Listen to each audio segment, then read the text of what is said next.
I had just clocked out when I saw it. The smell of fryer oil and burnt sugar still clung to my uniform, soaking into the cheap cotton like it belonged there. The photo wasn't even clear, just a side shot of me in motion, my hair half up in a lazy bun, a few strands falling near my ear. Behind me, the neon sign glowed sharp and blue. The corner grill. Half an hour earlier, Ethan had texted that he was busy having dinner with friends. Turns out, he was busy posting my photo on the university gossip forum instead, under a throwaway account I'd already suspected was his. Doing grunt work for pocket change. Some people from small towns can't see past their own noses. She smells like cooking oil. Hugging her is disgusting. Honestly, this relationship is meaningless. It wasn't the first time. He had a habit of turning me into a punchline. One week he was complaining that I couldn't tell a Chanel from a Coach. The next, he was writing a full paragraph about how awkward I looked ordering escargot. He was the kind of boy born into comfort. Family ran a company, money always waiting somewhere nearby. I was the opposite, a scholarship kid from a town most maps didn't bother to name. My entire paycheck could barely cover one bottle of wine he opened just to pair with the mood. Outside, the city's autumn wind bit through my clothes. I scrolled through the comments, half expecting them. The same crowd of rich boys, predictable as clockwork, chiming in when they smelled blood, each joke sharper than the last. But a few replies were different, quieter. That uniform actually looks good on her. Bro, you crushing on another guy's girl. She's just playing poor to get sympathy. Look at that waist, like she's trying too hard. A few usernames I recognized, the sons of trust funds, the ones who parked their sports cars too close to the dorm just so everyone would hear. Some of them had bought cigarettes from me on late shifts, never once making eye contact. My mother used to say I wasn't like the other mountain kids. She said I was wild, hungry in a way that scared her. She was right. I fought my way to the top of every exam. When I chose Ethan, I didn't choose him for love. He wasn't the richest at Westbrook, but he was the highest branch I could reach. He liked the image, the innocent girl who still blushed when the waiter poured wine, and I played along because the role fit the plan. He didn't know I was memorizing the layout of those restaurants, the wine labels, the price of every dessert. I was studying even then. Because I was never going back. Not to the silence, not to the dirt roads, not to the village that swore I'd fail. College blurred the lines between us for a while. But in the end the distance stayed. They would inherit offices and networks. I was just the story they'd tell later, the poor girl who tried. By the time I reached the dorm, my decision was already made. I blocked him everywhere. The night air felt cleaner for it. Still, as I walked down the hallway, I felt eyes following me. I didn't spend much time here. Always working, competing, keeping to myself, so I wasn't surprised by the whispers. At the bathroom door, someone was waiting. Chloe Davies. She'd known Ethan since they were kids. Rumor said she'd trashed half her room when we started dating. Now she stood there, arms crossed, chin tilted. The kind of confidence money breeds when it's never been questioned. "Elara Vance," she said, voice sweet with venom. "Still waiting tables." Kept walking. "Why? You want a job there too." Her expression cracked for a second, then hardened. She'd seen the post. Course she had. People like them had an instinct for circling the wounded. She raised her hand. I didn't move. When I was 10, I lost our family's only cow because I was reading under a tree. That cow was worth more than I'd ever be. I searched until dusk, then came home empty-handed. And before anyone could say a word, I picked up a rock and sliced my palm open. The blood shut everyone up. It taught me early. If you can't have power, you can weaponize weakness. The sound of her slap echoed. Silence. Sky, my quiet roommate across the hall, covered her mouth. She was the kind who hated conflict but loved to watch it happen. Chloe stared at me, startled that I hadn't flinched. Who just stands there?" she stammered. "Are you stupid?" My palm stung but not as much as hers would. I hit back twice, clean and deliberate. The corridor filled with the sharp, startled hush of people realizing the story had just changed sides. Chloe had never been physically confronted in her life. She froze, clutching her stinging face, tears of shock welling in her eyes. I gently touched my own cheek, picked up my jacket, and turned to walk out. The witnesses were present. The physical evidence was fresh. The performance could finally begin. The first person to send me a friend request was Lucian Yancey. He was the one who had sniped in the comments about me being a gold digger. His family had made their fortune in early real estate development and then pivoted successfully into the tech sector, specifically AI. They were so far above the paces, Ethan's family, that they weren't even in the same league. I didn't accept the request. Instead, I walked straight to the convenience store. It wasn't my scheduled shift today. Doubling up on side jobs was usually exhausting, but when I saw the clear red mark on my cheek in the mirror, I decided I had to go. Everything has a shelf life. It is only at its freshest that it holds its greatest value. A familiar engine roar echoed from the highway overpass not far away. Ethan had sent me 3 text messages. I deleted them without reading. My head was spinning from the consecutive hours of work when a hand appeared in front of me, the back of the hand showing a faint lattice of blue veins. It was Lucian Yancey. He had visited the convenience store 3 times, mostly for cigarettes. I wore the university crest on my chest, but he had never spared it a glance. I took the pack of cigarettes and said professionally, "Hello, that'll be $38.50. Luke looked like he'd been up all night, the weariness adding a rough, slightly dangerous edge to his demeanor. He didn't let go of the cigarette box, tugging it until I stumbled forward slightly. "Eske, what happened to you? Rough night. Boyfriend do that." I remained silent, turning my face away just enough so that my eyes welled up. This angle, I had practiced it in the mirror countless times. The tears were perfectly positioned on my lower lash line, ready to fall, making me look utterly devastated. Luke was visibly stunned for a moment. I whispered, my voice trembling, "It wasn't him." With that slight tremor, a solitary tear detached and landed squarely on the back of his hand. Luke recoiled as if burned. He quickly snatched his hand back, his Adam's apple bobbing as he swallowed hard, and he awkwardly changed the subject. "I sent you a request, why didn't you accept? Is your boyfriend that controlling?" Luke mocked himself with a crooked smirk. The next second, he looked toward the entrance, following my gaze. I hadn't expected Ethan to show up. He always claimed this location was too far out of his way to pick me up. Ethan strode past Luke and casually put his hand on my waist. I was naturally slim, a residual effect of never being fully satiated as a child. I had kept my figure in college, and Ethan loved wrapping his arm around my waist from behind. Luke clenched his jaw, frowning slightly. He quickly averted his eyes from my waist, his breathing noticeably accelerating. Ethan, uncomfortable under Luke's scrutiny, pulled me tighter against him and lowered his voice suggestively. "What's with your face, huh?" Before I could speak, Luke muttered something under his breath, slammed the door shut with a loud thud, and the roar of his sports car engine disappeared down the street. I immediately pushed Ethan away. In the nearly 6 months we'd been dating, I had almost never argued with him. He seemed genuinely confused. It was like a formerly docile stray cat had suddenly bitten his finger.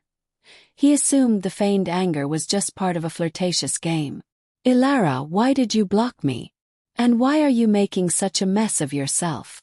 My mother always called me a melodramatic girl, but I thought Ethan was the one overthinking things. Last night he was complaining I smelled of grease. Today he was acting like nothing happened, trying to pull me close. I stepped back, blinking innocently. "Ethan, let's break up." Ethan didn't agree, but he sulked, refusing to contact me for an entire week. Maybe he felt I had embarrassed him, or maybe it was something else. I didn't have time to dwell on his thoughts, as the AI challenge was less than a week away. The core of the artificial intelligence challenge was the algorithm, my greatest strength. Unfortunately, the championship was already prearranged. I sat with my laptop next to Quinton Lin. He was a deferred admit, a high achiever who had been co-authoring papers in Tier 1 journals since elementary school. Compared to Lucian Yancey, he had a cleaner, more academic look, and he was genuinely brilliant.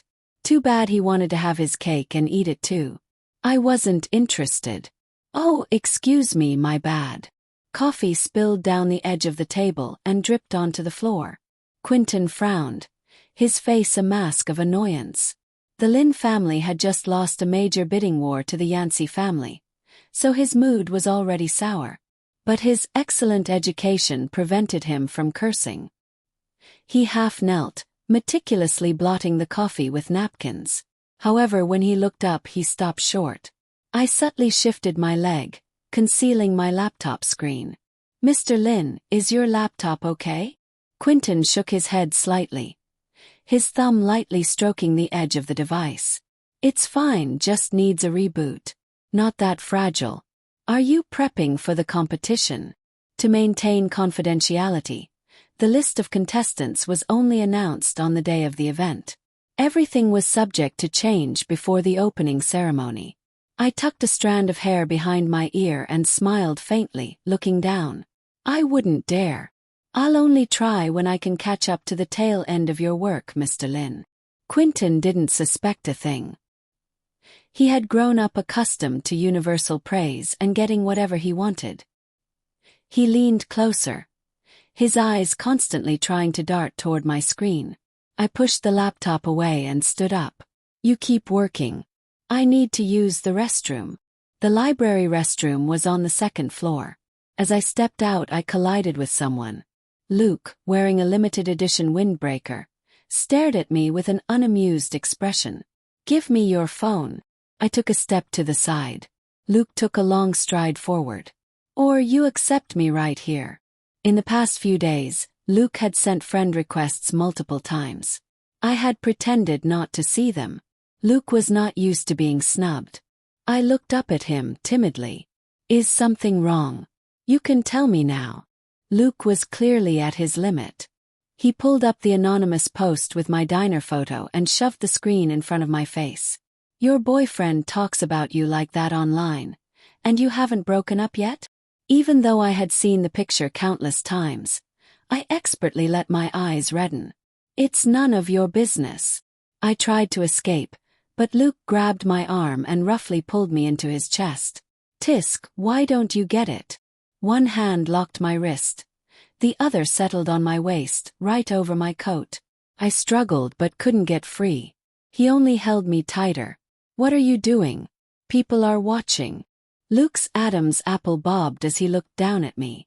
What, you can cozy up to Lin but not me? That explained the strange sensation at the back of my neck earlier.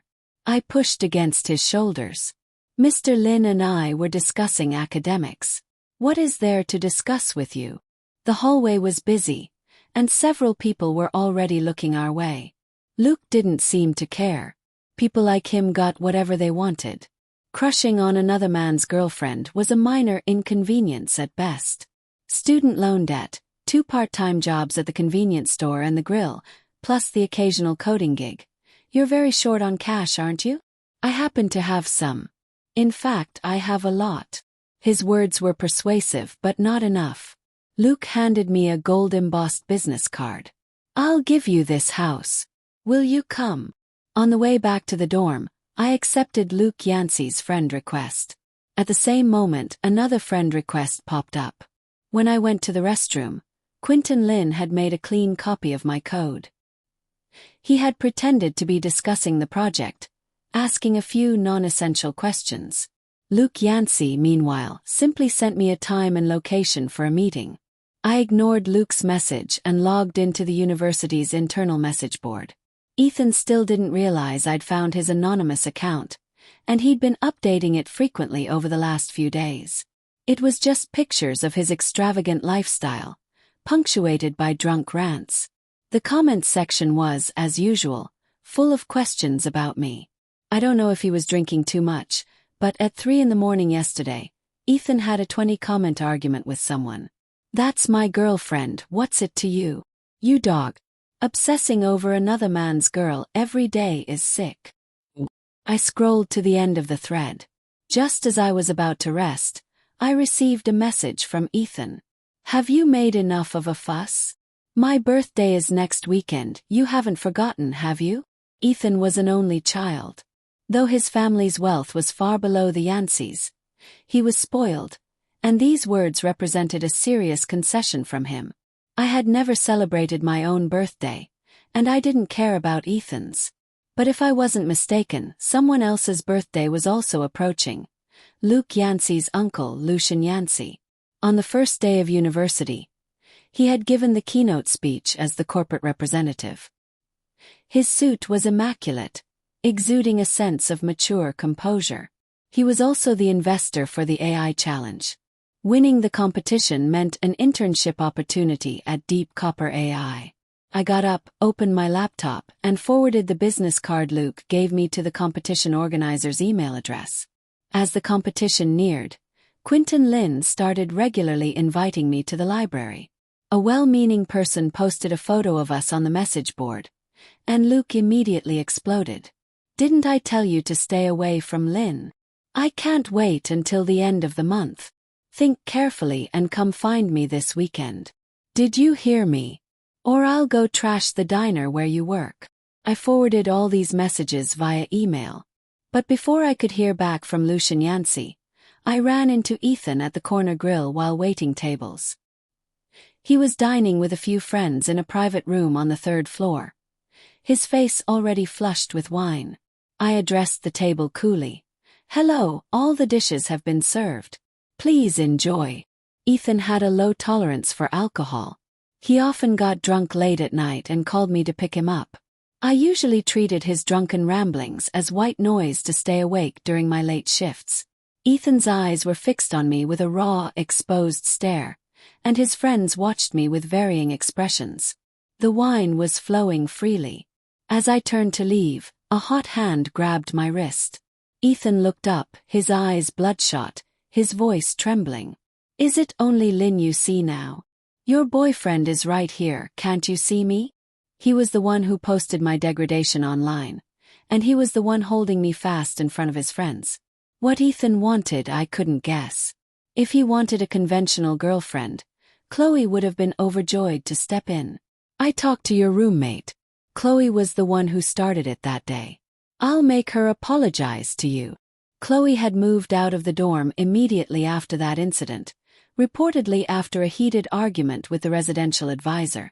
For someone as arrogant as her, having to humble herself and apologize to a poor student like me would be worse than murder. I slowly tightened my grip on the hand resting on Ethan's wrist, looking down into his nearly unfocused eyes, and said every word distinctly. Then she better keep her word. Ethan was stunned for a moment. The next second the door was pushed open. My coworker was first, followed by Lucian Yancey in a sleek, powerful business suit.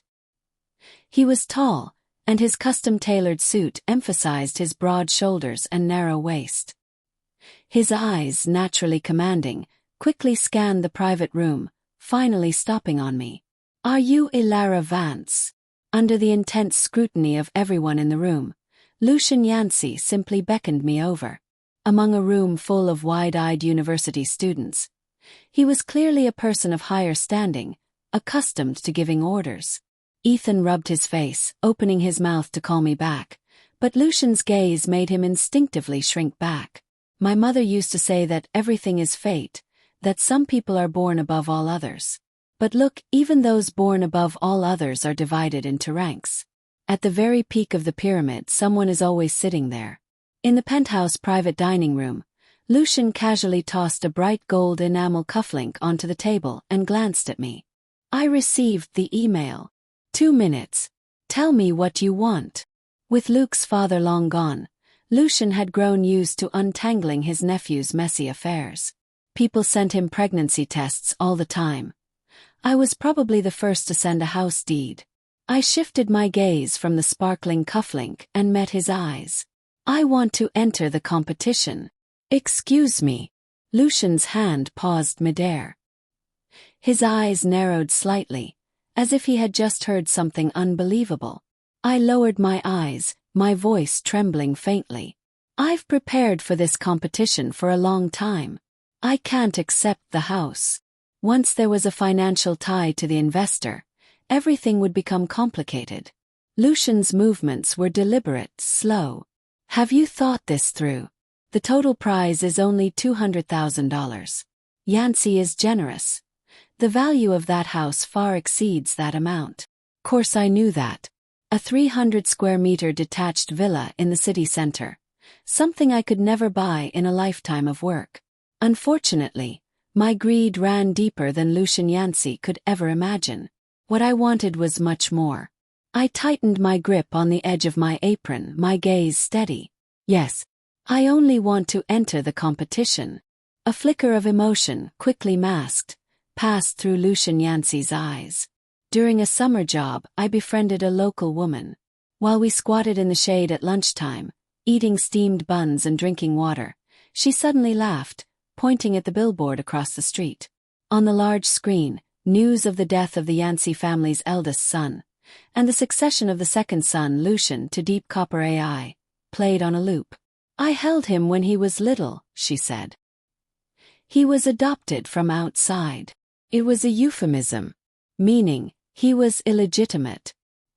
His mother only knew how to drink, but that boy was very driven.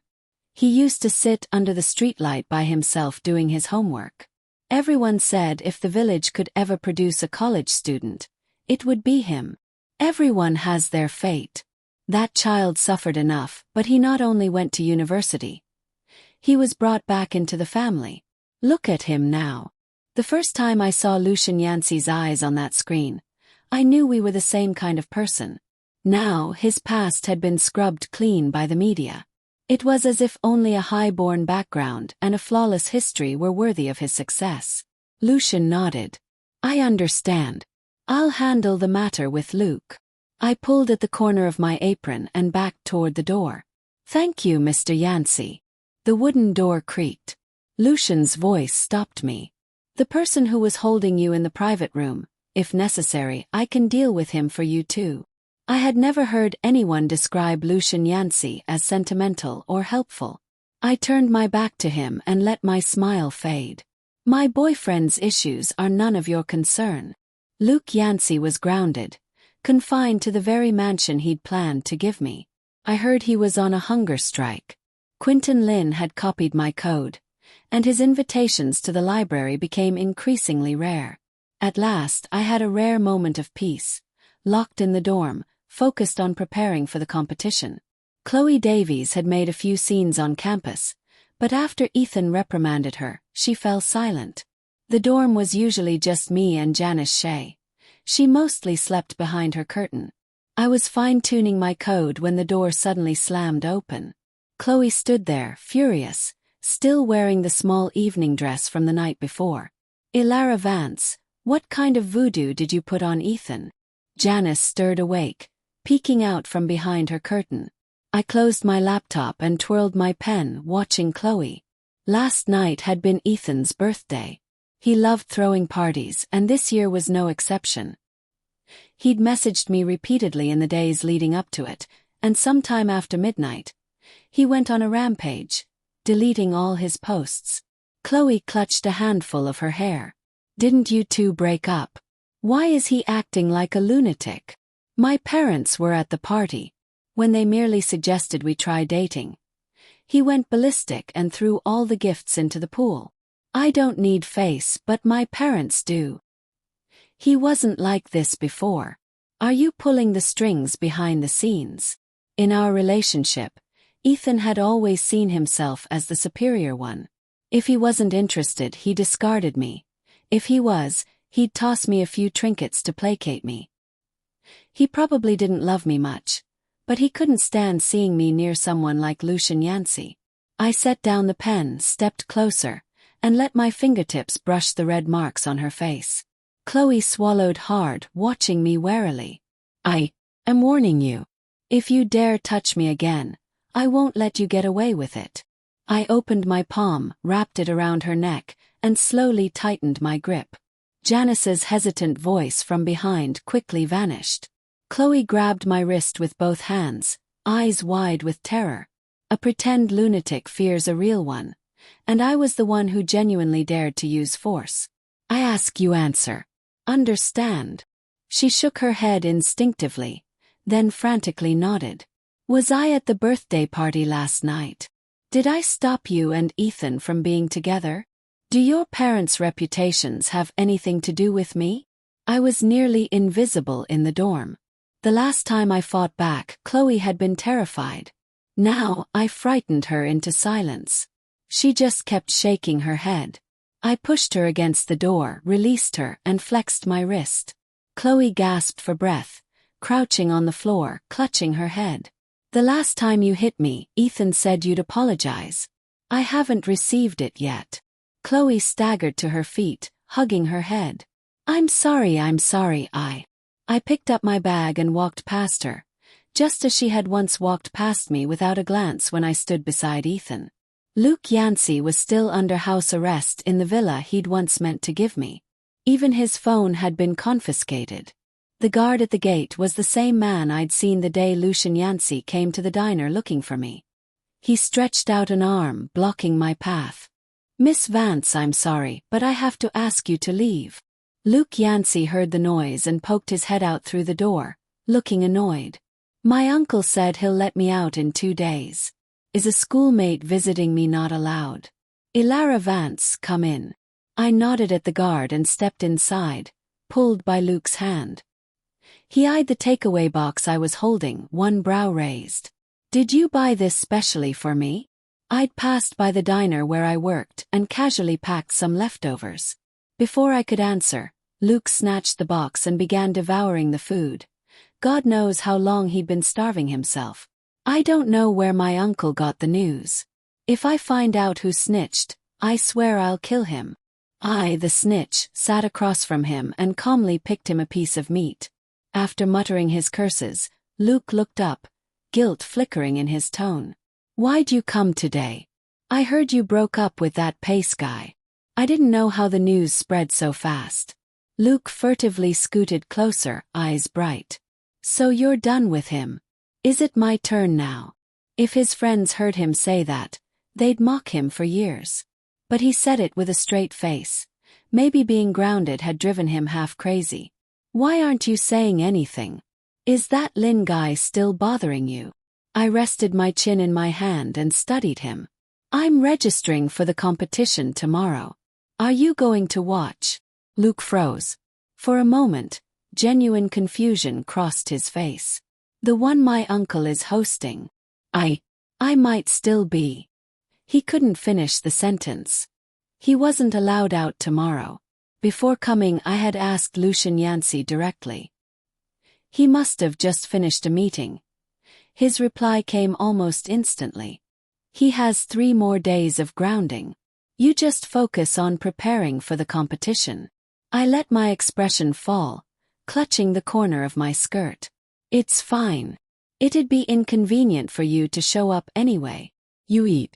I still have a shift to get to. I'll leave now. Luke hadn't even swallowed his mouthful of rice before he shot up and grabbed my hand. What's the rush? You just got here. Was it like this with Ethan too? He winced at his own words, quickly changing the subject. How about this? One of my friends does live streaming. I'll tell my uncle, and tomorrow I'll have him stream the contest. I can watch you from here, yeah. I pulled out a dollar store iced tea bottle from my bag and handed it to him. Then I'll go prepare. Luke frowned but drank it anyway. Cheap as it was, he finished every drop. He did arrange the stream the next day. Lucian Yancey only extended his grounding by 2 days and didn't pursue it further. A businessman through and through. He never rejected what benefited him. When I left, the sun was already lowering, painting the path gold. The guard at the gate stopped me. His voice rough but calm. Miss Vance, please register before you go. Quite a few people had visited Luke lately. Mostly his racing friends. I didn't know if he would report my visit to Lucian Yancey, but I wasn't about to risk it. I pulled out a box of pastries I'd wrapped at E-Garden, the kind that had gone viral online and were nearly impossible to order. No rush, have a bite first. The man glanced at it but didn't reach out. I placed the box on the small table near the door, gripping the pen tightly in my palm. Actually, I'm not that close to him either. But when someone like that latches onto you, what can you do, right? Just as I was about to sign the log, the pen was snatched from my hand. The man licked his dry lips. I misremembered. No need to register starting today. You can go. The walk back was long. My phone buzzed with an unfamiliar number. A repressed sigh, then heavy breathing. The voice was faintly familiar. After a long silence, Ethan Pace spoke. Elara, don't hang up. I want to hear your voice. Word was. His outburst at the birthday party had offended both families badly. My dad's sending me abroad next month. Under the streetlights, small moths flitted toward the light. Their wings blurred between shadow and glow, making my vision shift between brightness and dimness. The road back to school was long.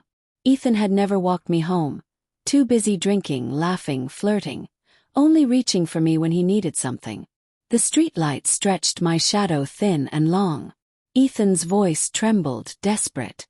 Elara, you must still like me a little, right? I tilted my head toward the light, my voice cool. Ethan, I never loved you. The breathing on the other end caught. For a second, I wondered if he'd dropped the call. Elara, did someone show you that post? It wasn't real, I was just, His words dissolved into noise. Love and regret were luxuries, ones I could never afford, and neither could he. Hung up. Blocked the number. Right now, nothing mattered more than tomorrow's competition. I slept well that night. By the time I reached the auditorium, Lucian Yancey was already speaking on stage. He glanced at me briefly, then looked away. Quinton Lin followed his line of sight and froze. He forced a smile. Elara, what are you doing here? Cheering me on. I smoothed my skirt, sat beside him and smiled sweetly. Mr. Lin, I'm here to compete. Surely you'll cheer for me too. Quinton's expression cracked. You, how could you? Before he could finish, Lucian Yancey's closing words drowned him out. Thunderous applause filled the hall. Next, the host will announce the list of contestants and the rules. I wish all of you the best in achieving your aspirations. The competition began swiftly. Every step of the code running and debugging was monitored in real time.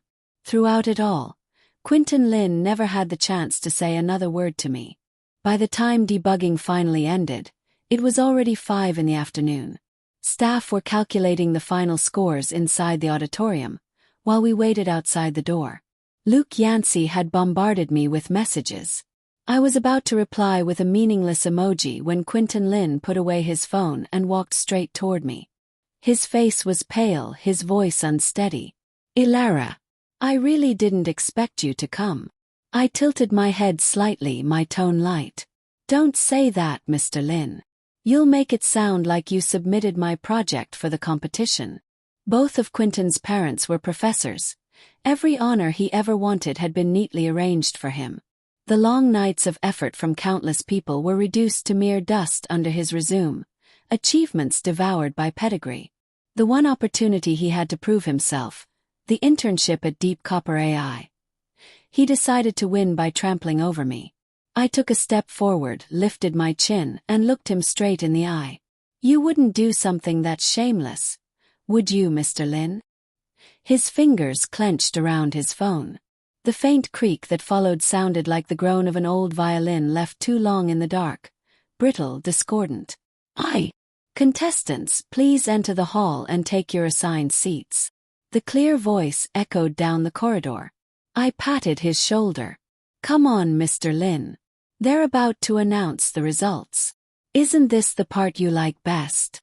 The live stream was still running, and the arrival of Lucian Yancey only pushed the tension higher. He had recently assumed direct control of Deep Copper. Mysterious, poised, effortlessly magnetic. Just standing there, he drew every gaze in the room. I followed those gazes, my heart beating a little faster. But my thoughts weren't on him. Power, I thought, really was a beautiful thing. All right, the host said brightly, turning toward Lucian. Next, we'll have Chairman Yancey announce the winners, as per tradition.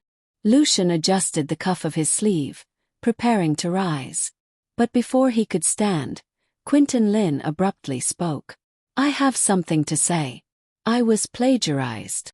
The words detonated through the hall. The audience buzzed, and the live stream comments exploded. Ooh, who copied whom? It must be that girl next to him. She's been clinging to him the whole time. Disgusting. She looks broke. Probably never even touched a computer. Shut up. What do you know? We're just asking reasonable questions. No need to be rude. Go to hell, you idiot. The comment section descended into chaos.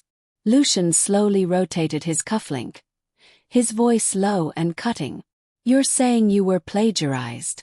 By whom? Deep Copper values innovation above all. That's the entire purpose of this competition. Plagiarism, or anything close to it, is something we never tolerate. He seemed composed, yet there was an edge in his tone, a sharpness that cut through the room. Quinton wet his lips and continued, his voice trembling despite his bravado. Elara Vance. I have a witness who can prove that her submission today was copied from mine. The more he spoke, the higher he lifted his chin, but the less steady his voice became. When the Lin family lost their corporate bid, Quinton had taken the fall, promising he would redeem himself by securing the Deep Copper internship. Now, with the opportunity hanging right in front of him, he clearly decided to gamble everything. Lucian arched a brow, his tone almost amused. Oh, is that so? As I said, Deep Copper has no room for opportunists who take shortcuts. Let's hear your witness. Quinton bit his lip, eyes darting toward the door. Tessa Kim, come in. Tessa looked like she hadn't even brushed her hair. She was still wearing yesterday's clothes. And just like that, she appeared in the center of the hall. Her gaze skittered nervously across the floor, like a frightened fawn's, before flicking to me and immediately dropping again. Don't be afraid, Quinton urged. Just tell everyone what you saw in the dorm. Tessa was notoriously reclusive, a night owl who rarely spoke to anyone. No matter how late I studied, her lamp above the bunk bed always stayed on. When had she and Quinton become so familiar?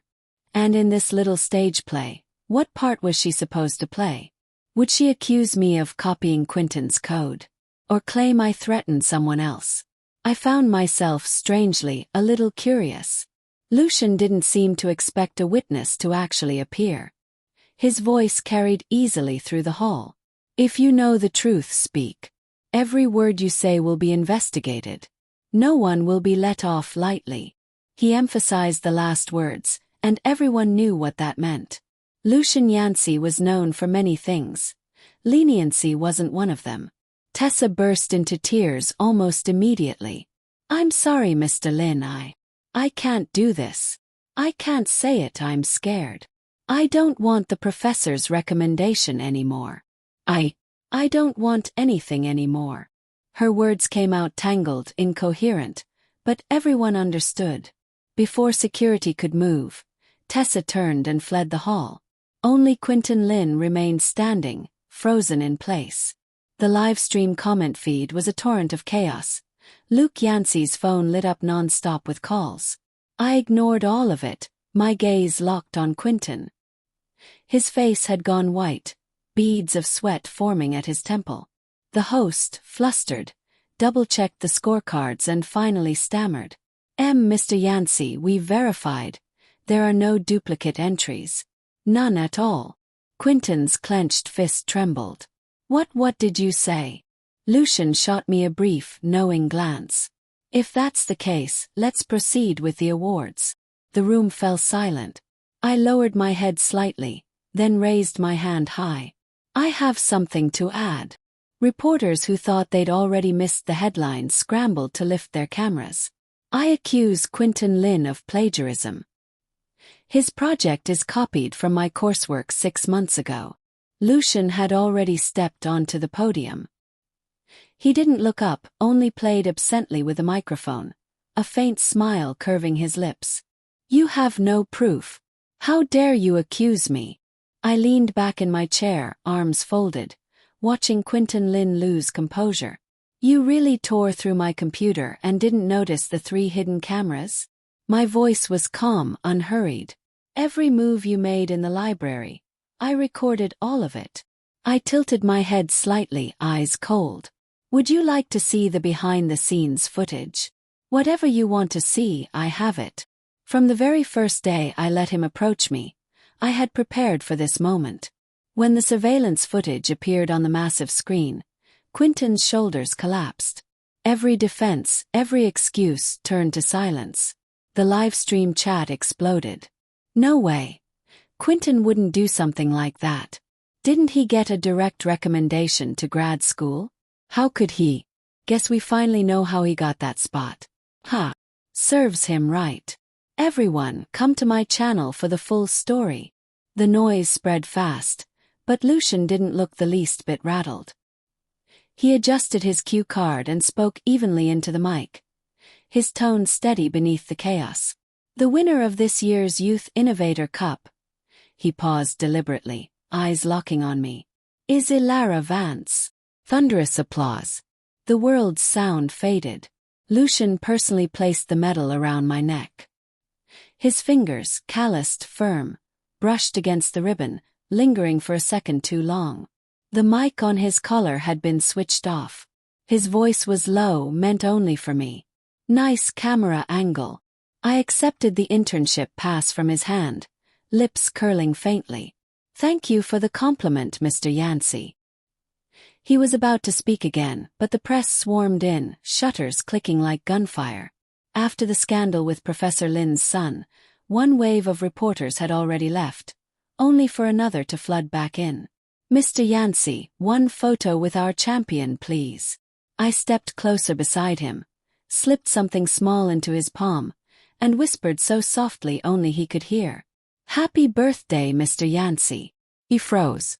The bouquet in his arm nearly slipped.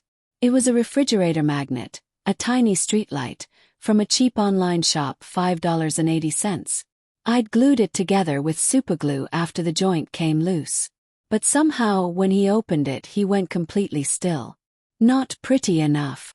I teased quietly. I fixed it as best as I could.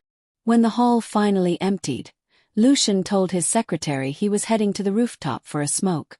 Followed. He held his jacket over one arm, an unlit cigarette between his fingers. Elara Vance, he said, voice low, tired. What is it that you want? It was a question I'd been asked before. By Ethan. By others. Each time I'd given a different answer. Standing at the edge of the rooftop, I looked down at the city below, every inch of it paved with ambition and gold. Maybe there was room for me here too. I reached out, brushing a tendril of ivy that crept along the rough concrete wall. This time I didn't hide behind charm or smiles. Lucian Yancey, I said, steady, certain. I want to become you. He leaned against the wall, the small streetlight glinting between his fingers. Elara Vance, he murmured. I got your confession letter. He didn't know it had taken me 18 years to send it to him. Lucian looked at me, the faintest smirk ghosting his lips as he backed away. Right, he said softly. And stop wasting your time with that brat Luke. He's useless. Oh, and Eve Garden pastries are terrible. Don't buy them again. And don't be late tomorrow. You hear me? The sun dipped low, bathing the ivy leaves in amber light. They swayed in the wind, fragile yet unyielding. The world was vast, but even here, the ivy still climbed toward the light. End of main story. Epilogue. From Lucian Yancey's viewpoint. The first time we met wasn't at the restaurant. She was out shopping with a boy. Couldn't tell the latest collection apart. Got sneered at by the store clerk. I wasn't the kind to interfere. But my girlfriend was bored and I felt like picking a fight. Before I could, that girl spoke up first. Clear. Don't hide it. ID number 4108. The mall's extending parking validation this month. The boutique next door already pulled out. Rough month, isn't it? She smiled faintly. Apologize on camera, show me every new release you have, and I'll make sure you hit your monthly quota today. She held up her phone.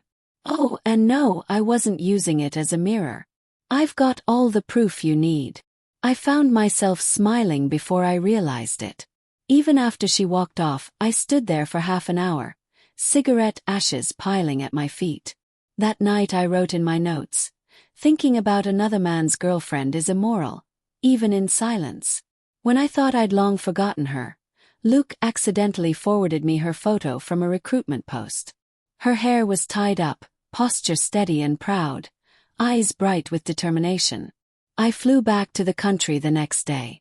Handled Luke's mess, almost handled her ex too. But she wouldn't let me. Good thing that boy kid got shipped overseas.